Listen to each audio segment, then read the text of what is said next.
ಮಿತ್ರರೆಲ್ಲರಿಗೂ ನನ್ನ ವಂದನೆಗಳನ್ನು ತಿಳಿಸುತ್ತಾ, ಯಾಕಪ್ಪ ಅಂತಂದರೆ ನಮ್ಮ ಸಮಾಜದವರು ಇವತ್ತು ಮೊದಲೇನು ಧೈರ್ಯ, ಸಾಹಸ, ಸ್ವಾಭಿಮಾನ ಅಂತೇಳಿ ನಾವೆಲ್ಲ ಬದುಕಿವಿ.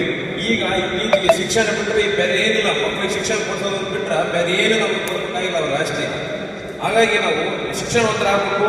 ನಾವೆಲ್ಲರೂ ಈ ರೀತಿ ಇವತ್ತೊಂದು ನನಗೆ ಖುಷಿ ಆನಂದಿದ್ದೇನೆ. ಯಾಕಂದರೆ ಎಲ್ಲ ನಮ್ಮ ಸಮಾಜದವರು ಪಕ್ಷ ಭೇದ ಮರೆತು ಯಾವುದೇ ಸಂಘಟನೆಯಲ್ಲಿ ಒಂದು ತಿಂಗಳಿಗೊಂದ್ಸಲ, 2 ತಿಂಗಳಿಗೊಂದ್ಸಲ ಈ ರೀತಿ ನಾವು ಸಭೆ ಸಮಾರಂಭಗಳನ್ನು ಮಾಡಿದರೆ ಎಲ್ಲರಿಗೊಂದು ಕಮ್ಯುನಿಕೇಶನ್, ಎಲ್ಲರಿಗೊಂದು ಬಾಂಧವ್ಯ ಬೆಳಿತೀವಿ.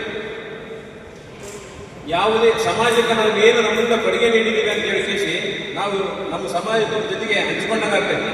ನಾನು ತಿಳಿದವರಿಗೆ ನಮ್ಮ ಇವತ್ತೆಲ್ಲ ಈ ಸಭೆ ಸೇರಕ್ಕೆ ಕಾರಣ ಆಗಿರ್ತಕ್ಕಂಥ ರಘುವೀರಣ್ಣವರ ಬಗ್ಗೆ ಒಂದೆರಡು ಮಾತು ಹೇಳ್ತೀನಿ.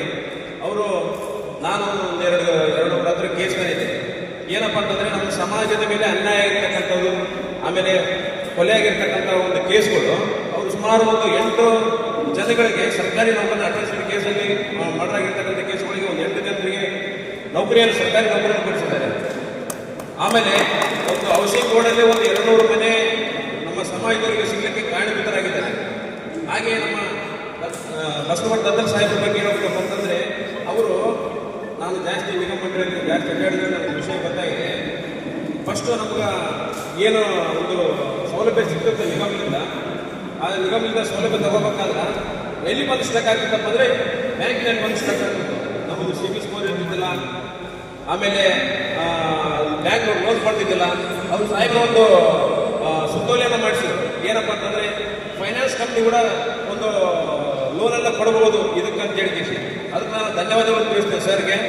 ಆಮೇಲೆ ನಮಗೇನು ರಾಯಚೂರು ಯೂನಿವರ್ಸಿಟಿಗೆ ನಮ್ಮ ಬಹುದಿನಗಳ ಬೇಡಿಕೆ ಶ್ರೀ ಮಹರ್ಷಿ ವಾಲ್ಮೀಕಿ ಅವರ ಹೆಸರಿಡಬೇಕಂತ ಹೇಳಿ ನಮ್ಮದೇನು ಬೇಡಿಕೆ ಇತ್ತು, ಅದಕ್ಕೂ ಸಹ ಕಾರಣೀಭೂತರಾಗಿದ್ದಾರೆ. ತಳಮಟ್ಟದಿಂದ ಅಂತ ಬಡತನದಿಂದ ಬೆಳೆದಿರ್ತಕ್ಕಂಥ ನಮ್ಮ ಸಾಹೇಬರು ಮುಂದೆ ಅವರು CM ಆಗೋ ಎಲ್ಲ ಲಕ್ಷಣಗಳು ಅವರಲ್ಲಿದೆ. CM ಆಗಬೇಕಂತೇಳಿ ನಾನು ಆ ದೇವರಲ್ಲಿ ಪ್ರಾರ್ಥಿಸ್ತೀನಿ.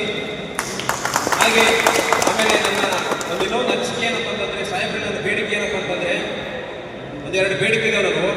ಈಗೇನೋ ನಮ್ಮ ಯೂನಿವರ್ಸಿಟಿಗೆ ಶ್ರೀ ಮಹರ್ಷಿ ವಾಲ್ಮೀಕಿ ಅವರ ಹೆಸರಿಟ್ಟರು.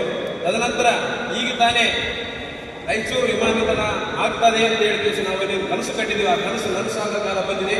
ಆ ರಾಯಚೂರು ವಿಮಾನ ನಿಲ್ದಾಣಕ್ಕೆ ಪೂಜ್ಯ ಶ್ರೀ ಮಹರ್ಷಿ ವಾಲ್ಮೀಕಿ ಅವರ ಹೆಸರಿಡಕ ನಾವು ಒಂದು ಬೇಡಿಕೆ ಸಲ್ಲಿಸ್ತಿದ್ದೀವಿ. ಆ ಒಂದು ಹೆಸರು ಬಂತಂದರೆ ನಮ್ಮ ಒಂದು ರಾಯಚೂರಲ್ಲಿ ನಮ್ಮ ಸಮಾಜ ಜನಸಂಖ್ಯೆ ಜಾಸ್ತಿ ಇದೆ. ಆ ಜನಸಂಖ್ಯೆಗೆ, ಆ ಜನಕ್ಕೆ ಒಂದು ಸಂತೋಷವನ್ನು ಕೊಟ್ಟಂತಾಗ್ತದೆ. ಆಮೇಲೆ ನಾಳೆ 23ಕ್ಕೇನು ನಮ್ಮ ರಾಯಚೂರು ವಿಶ್ವವಿದ್ಯಾಲಯ ಏನು ವಾಲ್ಮೀಕಿ ಅವರ ಹೆಸರಿಟ್ಟು ಆಮೇಲೆ ಪೂಜ್ಯರ ಒಂದು ಪ್ರತಿಮೆಯನ್ನು ಅನಾವರಣಗೊಳಿಸಿದೆ. ಅದರಲ್ಲಿ ಎಲ್ಲ ಒಂದು ನಮ್ಮ ಸಮಾಜದ ಬಾಂಧವರಿಗೆ ಕಳಕಳಿ ವಿನಂತಿ, ಅತಿ ಹೆಚ್ಚು ಜನಸಂಖ್ಯೆ ಸೇರಿ ಆ ಕಾರ್ಯಕ್ರಮ ಯಶಸ್ವಿಗೊಳಿಸಿ ಅವತ್ತೊಂದು ಹಬ್ಬದ ರೀತಿಯಿಂದ ನಾವು ಆಚರಿಸಬೇಕಂತೇಳಿ ತಮ್ಮಲ್ಲಿ ಮನವಿ ಮಾಡಿಕೊಡ್ತೇನೆ.